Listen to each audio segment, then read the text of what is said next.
अस्सलाम वालेकुम क्लास, क्या हाल है। उम्मीद है आप सब अपने अपने घरों में ठीक होंगे और खूब अच्छे से दिल लगाकर स्टडी कर रहे होंगे। तो बच्चे आज जो है वो हम मुताला पाकिस्तान का बाब नंबर 4 तारीख़ पाकिस्तान इसका हिस्सा अव्वल जो है वो स्टार्ट करेंगे।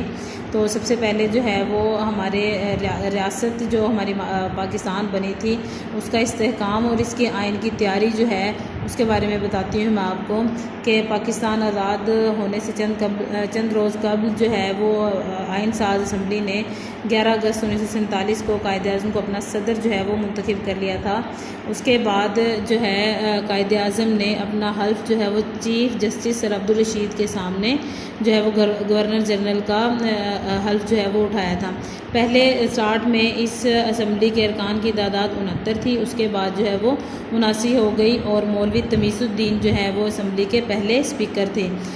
उसके अलावा बच्चे हमारे जो आइन बना था 1935 का जो पहला एक्ट था उसमें ही चंद तब्दीलियाँ करके इसको अबूरी हुकूमत के तौर पर जो है वो इख्तियार किया गया था। उसके बाद हम पढ़ेंगे कि पाकिस्तान की इब्तदाई मुश्किलात जो हैं वो कौन कौन सी थी। मुसलमानों को जो है वो पाकिस्तान आज़ाद होने के बाद कौन सी मुश्किलात का जो है वो सामना करना पड़ा। तो सबसे पहले मैं आपको बताती हूँ कि पहला हमारा यहाँ पे पॉइंट है रेड गल्फ़ की गैर मुनसिफाना तकसीम। जब 3 जून 1947 का मंसूबा तय पाया था तो बच्चे इसमें पंजाब और बंगाल के सूबों को मुस्लिम और गैर मुस्लिम अक्सरियती इलाकों में तकसीम करना था। मुस्लिम अक्सरियती इलाके जो हैं वो पाकिस्तान के हिस्से में आने थे और बाकी इलाके जो हैं वो भारत का हिस्सा बनने थे। अब इन इलाकों की हदबंदी इन इलाकों की तकसीम के लिए जो है वो एक कमीशन बनाया गया और इसका फ़ैसला करने का हक़ जो है वो एक बरतानवी माहिर कानून सर रेड गल्फ़ को दिया गया। सर रेड गल्फ़ ने लॉर्ड माउंट बैटन के दबाव में आकर जो है वो गैर मुनसिफाना तकसीम की। वो इस तरह के मुस्लिम अक्सरियती इलाके जो कि पाकिस्तान को दिए जाने थे वो भारत में शामिल कर दिए गए। उसके अलावा रेड गल्फ़ ने जो है वो रेड गल्फ़ की नाइंसाफ़ी से बहुत से इलाके ऐसे थे जो मुसलमानों के हिस्से में आने थे वो मुसलमानों से महरूम हो गए। उसके अलावा सबसे मेन जो है वो बच्चे ज़िला गोर्द अस्पोर की 3 तहसीलें जो हैं ज़िला गोर्द अस्पोर, पठानकोट और बटाला के अलावा ज़िला फ़िरोज़पुर की तहसील ज़ीरा और बाज़ दूसरे मुस्लिम अक्सरियती इलाके जो भारत के हवाले कर दिए गए थे। जब ये ज़िला गोर्दस्पोर के इलाके भारत के हिस्से में शामिल किए गए तो इससे क्या हुआ कि भारत को जो है वो जम्मू कश्मीर तक रसाई हासिल हो गई।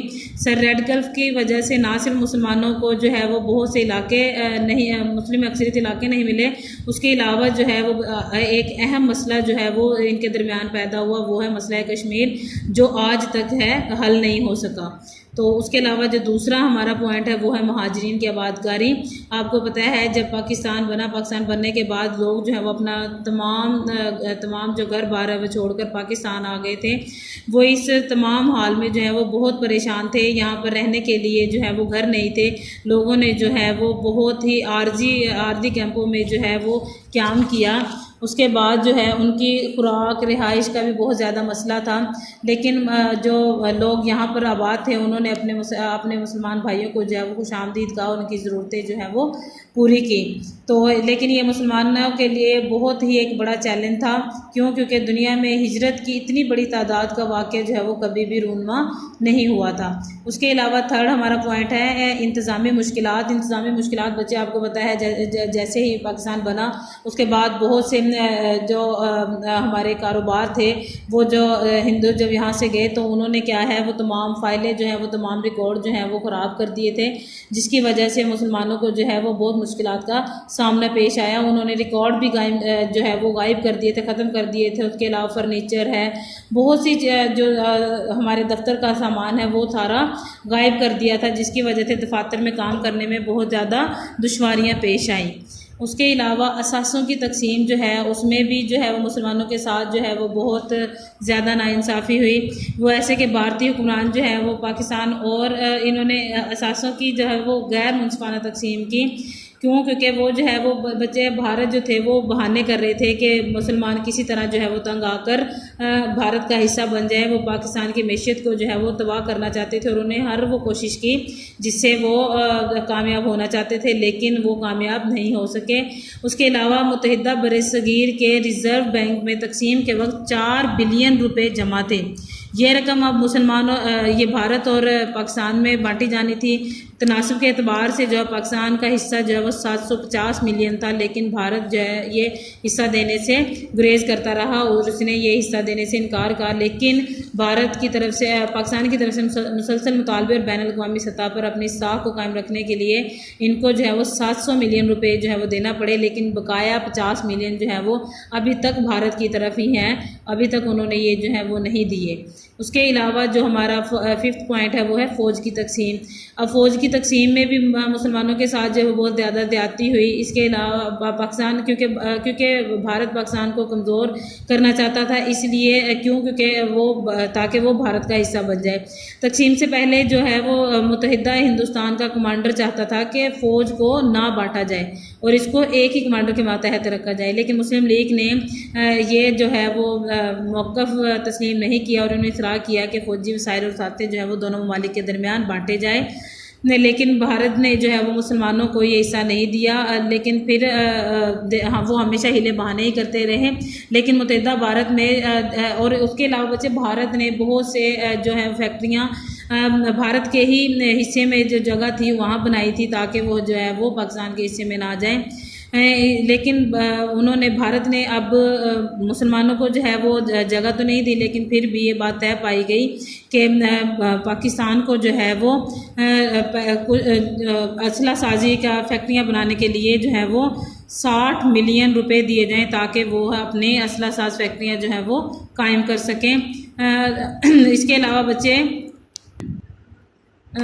पाकिस्तान को जो है वो बहुत से मुश्किलात इसी वजह से पेश आई क्योंकि भारत ने जो भी इसके अलावा हमारा 6 जो पॉइंट है वो है दरियाई पानी का मसला।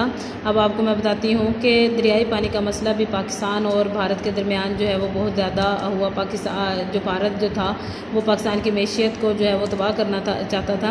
अब पंजाब और सिंध के जो दरियाए सिंध और पंजाब और सिंध के जो दरिया थे और उसके अलावा जैसे मावन दरिया झेलम, चनाब, रावी, सतलुज और ब्यास थे वो इनको सैराब करते आ रहे थे। जब पंजाब जो है वो 2 हिस्सों में तकसीम हुआ तो इससे दरियाओं का मसला भी जो है वो तकसीम में आ गया।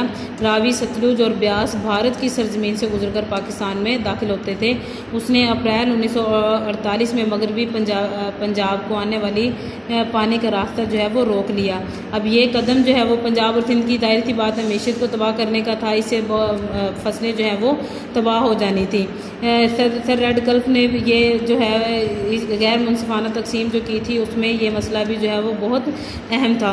उसके अलावा जब आलमी बैंक की मदद से जो है वो दोनों ममालिक के दरमियान एक मुआहदा तय हुआ जिसको सिंतास का मुआहदा कहते हैं। इसमें 3 दरिया रावी, सतलुज और ब्यास पर भारत का हक मान लिया गया था और दूसरे 3 दरिया सिंध, झेलम और चनाब वो पाकिस्तान को सौंप दिए गए थे। इस तरह जो है वो इनके दरमियान जो दरियाई पानी का मसला था वो हल हुआ। उसके अलावा बच्चे है हमारा लास्ट पॉइंट है रियासतों का तनाज़ा। अब बरसगीर में जो है वो तकरीबन 600 देसी रियासतें थी। जब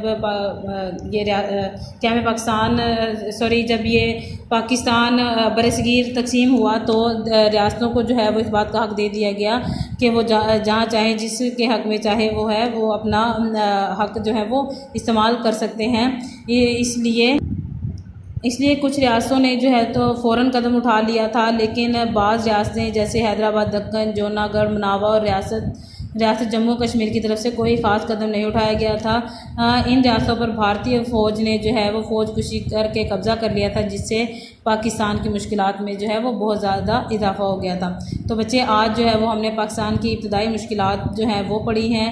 उम्मीद है आपको इसकी समझ आ गई होगी। नेक्स्ट लेक्चर में सबसे पहले मैं आपसे हमारे इस लेक्चर के बारे में फ़ीडबैक लूँगी। नेक्स्ट उसके बाद हमारा सेकंड जो लेक्चर होगा वो स्टार्ट करेंगे। आपने इसको अच्छे से याद करना है। तब तक के लिए मुझे इजाज़त दीजिए। अल्लाह हाफिज़।